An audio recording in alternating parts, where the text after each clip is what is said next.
We're gonna be safe and sound tonight.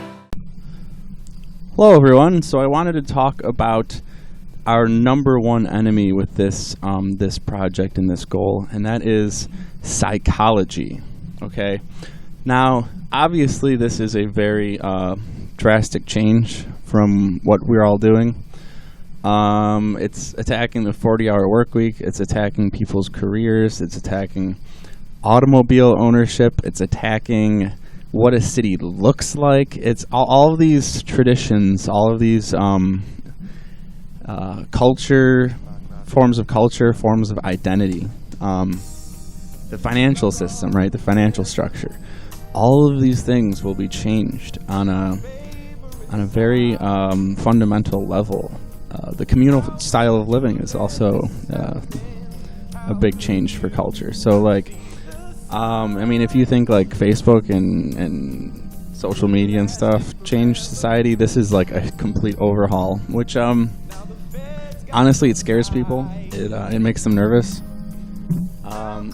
because they feel threatened. They feel challenged. Like their ideas are challenged. Their ideas of what life ought to be, or like what life should be, are challenged, or what they think reality should look like and human society should look like. All of these things are completely upturned. So psychology is a huge roadblock. I mean, engineering's pretty much pretty well fleshed out. The mathematics, pretty well fleshed out. All the science, you know, that's a much easier problem, honestly, than psychology. And then what's closely tied into psychology is politics. Politics and psychology go hand in hand. They're just a complete mess, both of them. So, yeah, I mean, I suppose there would be a lot of political resistance as well, since I've noticed already a lot of psychological resistance to these ideas. And the political resistance, obviously, manifests itself in the form of violence, unfortunately. So let's say the economy is crashing, which it kind of is. Rental prices are soaring, which they are. Unemployment is a huge problem, which it is. So I lay out this, or me and a bunch of other people lay out this plan where all of these things could be solved simultaneously by building a better future. And the mental illness of society and our culture's psychology and our culture's politics, I believe, will at least mildly manifest itself in the form of violence against us trying to build a better world. And that's just that's the nature of things. It's very bizarre to me.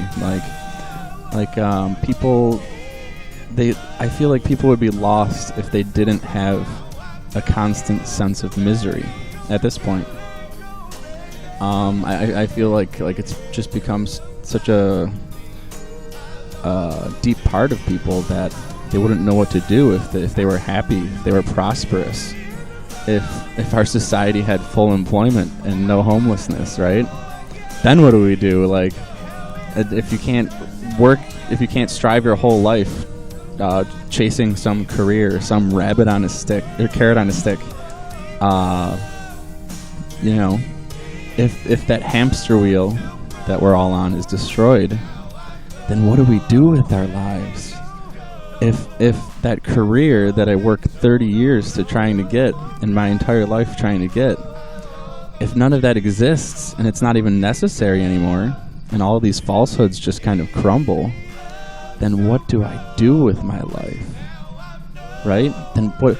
And if all of that isn't true, and if all of that isn't necessary, then what am I doing with my life right now? I mean, right? Like, people just, if they're shown this, they just, everything they've known and everything they believed is suddenly false, and they can't handle that, and they lash out and they get angry, and they resort to violence, or they will resort to violence if this goal is almost met and almost a reality. It's a sad truth, but that's what I've noticed, and that's what I believe. Thank you, and have a nice day.